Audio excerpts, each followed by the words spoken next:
How's it going, everybody? This is Michael at FOUCH FABS, and I'm on my job site here. It's Wednesday, and we've got a color called Colonial Gold. I've installed it a few times throughout the years. We just recently started doing it here at this shop. Just recently got it in stock. But this can be a very tricky stone for some people. You've got, I consider this kind of a creamish color here, but then it goes into kind of like a orange cream mixture, gold cream mixture, whatever you want to call it. Then it gets a lot more gold here, and then there's some spots of the slab that's just totally gold. Where people run into the problem is in the seam. If you look at the sink run here, I've got my creamish grayish color here going into my gold mixture here, all the way over to, you know, my still a mixture, but it's predominantly the gold.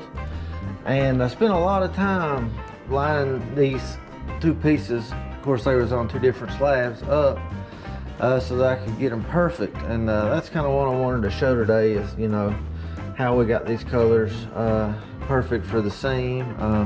Because if you've got that grayish going up against a solid gold, you're in trouble. It's not going to look good. But I just want to do a little video on this job, kind of show you the different tones in this Colonial Gold and just kind of how it goes together and then the finished product. So thanks for watching, guys. I'll show you a little more here in a bit. Alright, so I'm using my regular epoxy Akimi here. It's got the yellowish tint to it, as opposed to the K-Bond Elite, which is kind of clearish gray. Anytime I have a golder colored stone, I'll use this regular epoxy. I've got several colors here: red, brown, yellow, gray, white, and brown. I always start with a brown. And I'm sure there's some know-it-alls out there that's going to have a different way to do it, but I like my way, and it tends to work out pretty good. And if I don't end up with the color I want, I'll just throw it away and start over. So the brown, it kind of gives me more of a transparent look. It's weird how that works, but it does. So it gets me kind of where I want to be, kind of a transparent goldish tone there.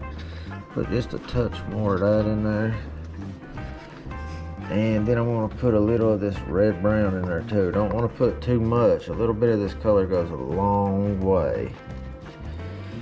So now I put just a touch more brown and some of that red brown, and we're getting close already. I may not have to use some of these other colors in here, but I don't want to stay totally transparent. I want to actually get, so you go transparent, you can see your line through it. So we don't want that. So I'm going to touch it with just a little more of this yellow. And, well, a little yellow, it's the first time I used it, and some of this red brown. There's some of the red brown in there. I'll mix it up with some of this yellow, and I'm trying to get kind of the same tone that I got, but just a little less transparent. And that might touch it with just a hit of this gray here to kind of hit some of these grays in here. Some of that gray's got some red brown in it, so I'm gonna hit it with that.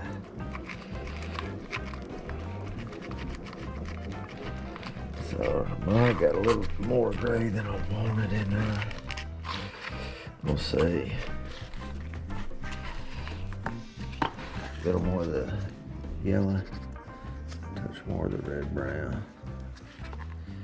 You can see I'm really scared of the red brown. I really don't want to get too much of that in there, because then it'll turn like a pinkish color. Right, now I think I'm really close to what I'm looking for right here. If I need to, I can put some white in there to line it. But see, it's still transparent there. Don't want it to be transparent. touch it with some white here to try to get some of that transparency out of it.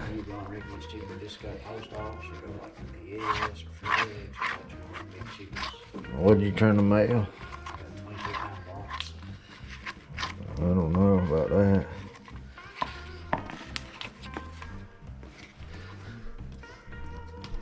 So that white got me really close to what I need. I think that's going to put me about where I want to be there. That's awful heavy, Mike.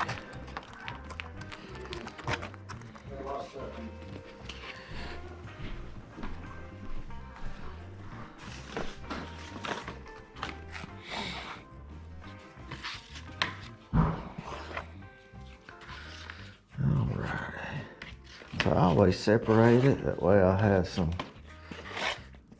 for my skim coat, and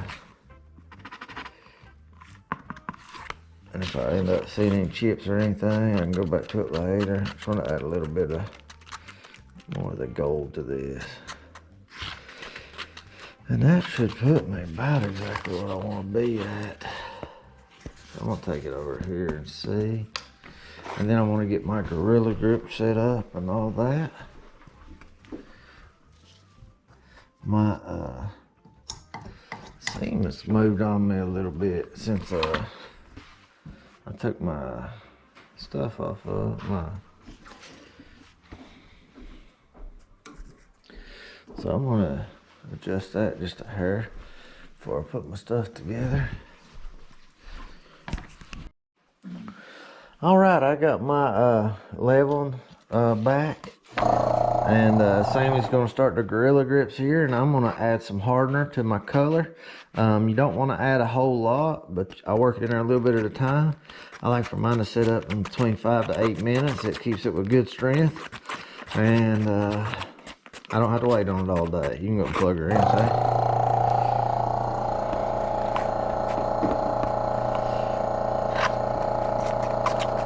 It's September 23rd right now, so it's getting in the fall. My birthday is the 24th of September tomorrow. So getting older and slower and more pterodactyls as the days go on. That's it.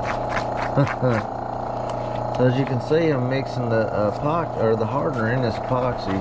Try to get a really good mix so it covers everywhere.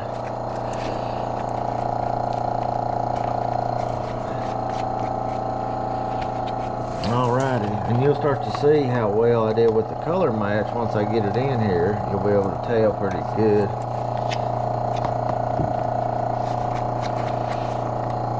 Okay, now you want to push it all down in there as best you can. That way your epoxy goes all the way through. And you want to move kind of fast. You don't want to take your time when it's set up on you, because then you'll be in trouble.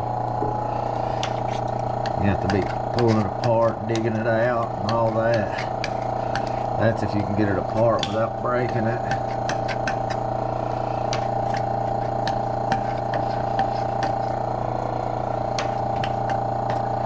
So I try to put me about a 1/4 inch or so gap in the stone to get my epoxy down in it.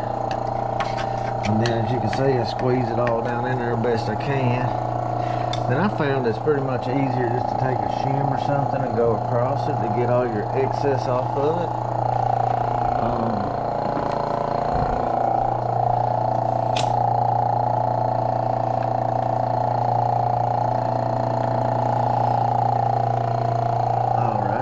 Sammy usually pushes it to me, and it gives me all this excess here. Then I'll take my shim back across it. Now we take these Gorilla Grippers here, which Sammy's already sprayed. We'll put these on here, suction them down. Sammy and I've worked together for a while now, so as you can see, we are used to what each other does. Alright, once we got these on here, then we go ahead and pull it as tight as we possibly can. Yep. Sammy will push and I'll turn these. That's it, Sammy, that's all we got. And now we need a razor blade to check, make sure our level's good.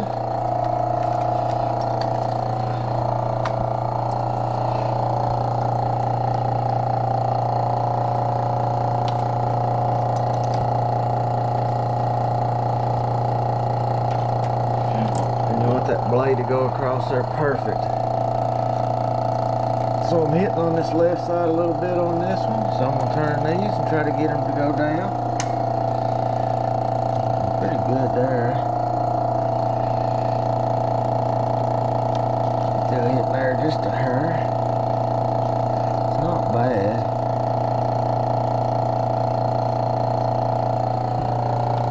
And it will change what you got here.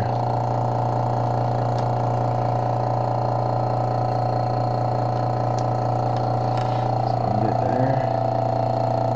There. You gotta make your way all the way. See, I'm definitely gonna need this now. So I tighten that down with my fingers as much as I can. And then turn her there.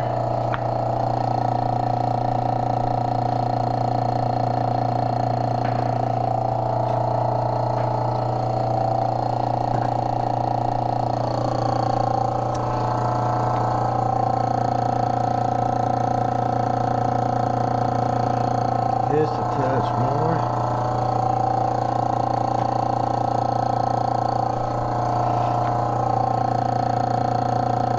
Well, that's perfect there now. I'm hitting a little bit here.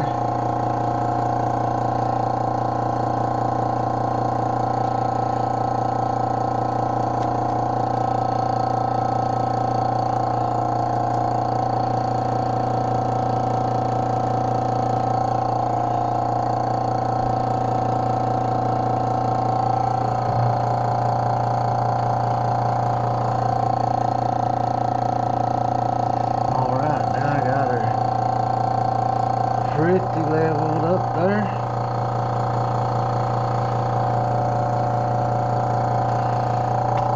And then I just give it one more twist after I get it leveled, and it seems as far as I can get it tight wise. As you can see, you can hardly even see that seam after it's pulled together. And now we just wait and let it dry and scrape it and do the rest of our stuff. So I'll get back with you here in a bit. Alright fellas, now it's all dried. I pulled the Gorilla Grips off, so I'm just going to take a razor blade here, scratch off my excess.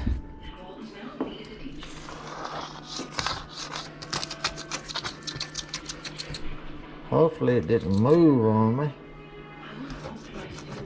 Sometimes when you walk on the floor and stuff shifts on you. And that makes me upset. I think I may have had a little bit of a shift on this one here, right in the center. I do not know why. But that's why you can see it a little better. Right here. Right here we just got just a little bit. But just where it shifted her, and you can, a little bit, 16th makes it more noticeable. But anyway, I think it turned out pretty good.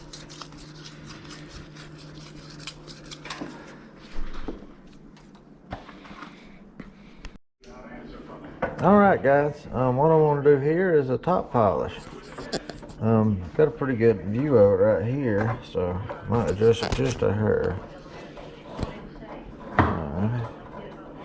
Yeah, that should work for us. So I'm gonna put some lines here. That way I know where I've been. I always do this with my top polish. But I got a little bit of a crown right here. Otherwise it looks good. So I've got my turbo pads right there. Pull this faucet hole bit off of my grinder. And then we'll make this bad boy beautiful.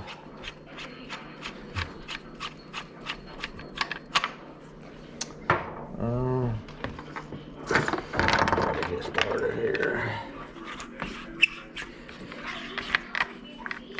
Find me a water bottle. I got one over there.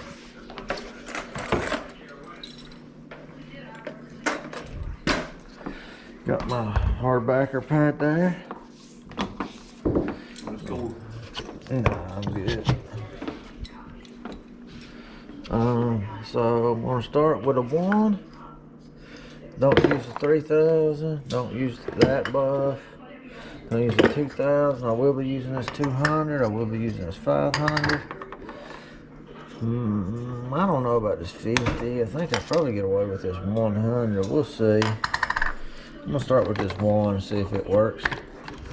So now I'm gonna spray it with some water.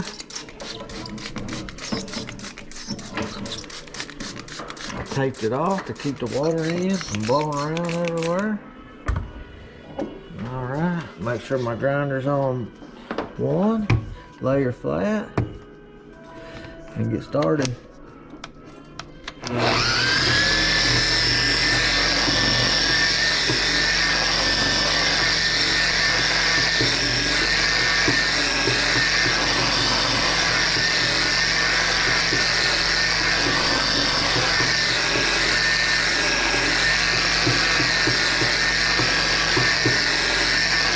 You can see where the red line is coming off and where it's staying.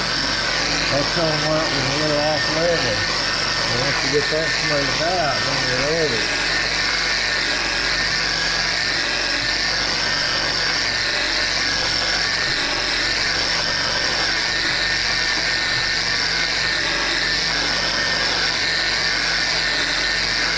You can see my problem there is right down the center.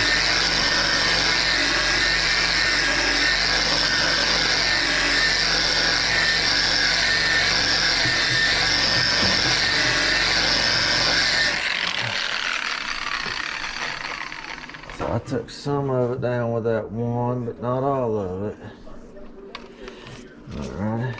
So I'm gonna wipe that down, and I'm gonna switch to the 2.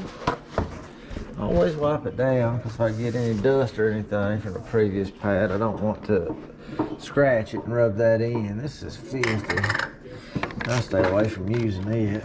So I'm gonna go back to this 200 now. Hey Mike, pass me that bottom of that yellow cord over there.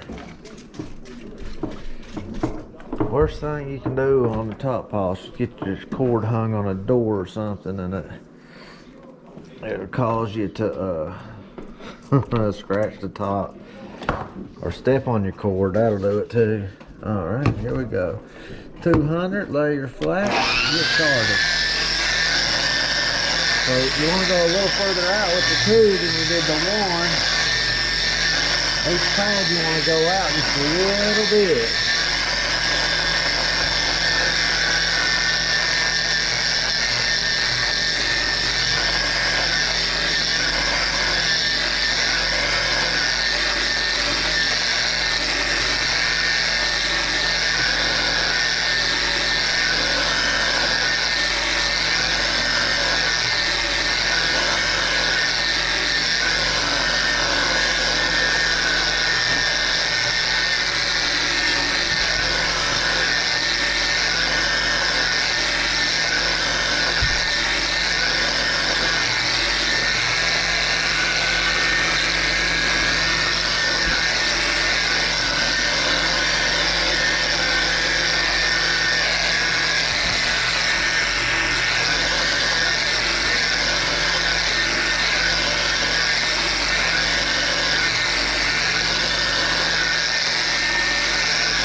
I'm getting real close to not even being able to feel it anymore, and that's what we want. So I'm going to keep working it with that, and I'll touch back with y'all here in a bit.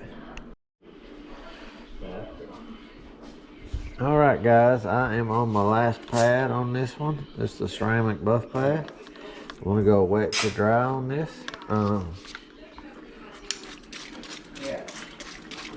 And hopefully the shine will come back. I'll put a skim coat to fill any little pits and holes, and it'll be good.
Alright, now I'm gonna hit that with just a little bit of denatured alcohol. And I'll put a skim coat on it. And I'll polish the front while that's drying. Alright guys, we finished the job. I'm just going to give you a quick walkthrough. This is our bathroom vanity here, Ubatuba, small white oval. Just going to take a picture. And then in here is the kitchen that you guys seen me working on. Got the island here with our aftercare sheet and our cards. Take a picture. Then we've got the perimeter over here. Of course, it's got the sealer and stuff on it so that it can soak in and dry and all that. But get a picture of everything.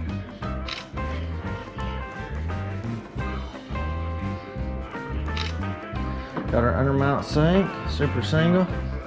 Then right here is the seam. You can see it a little bit just because the change in you know, the stone. But I think it turned out really nice. I don't have a problem with it at all. I did a surface polish on it. And then you see the 45s in the backsplash. I think they turned out just fine. And then everything's caulked out, transparent beige silicone, and then painter's coat on top. So you can paint it and blend. All in all, I think everything turned out great. So thanks for watching guys, and I'll see you next time.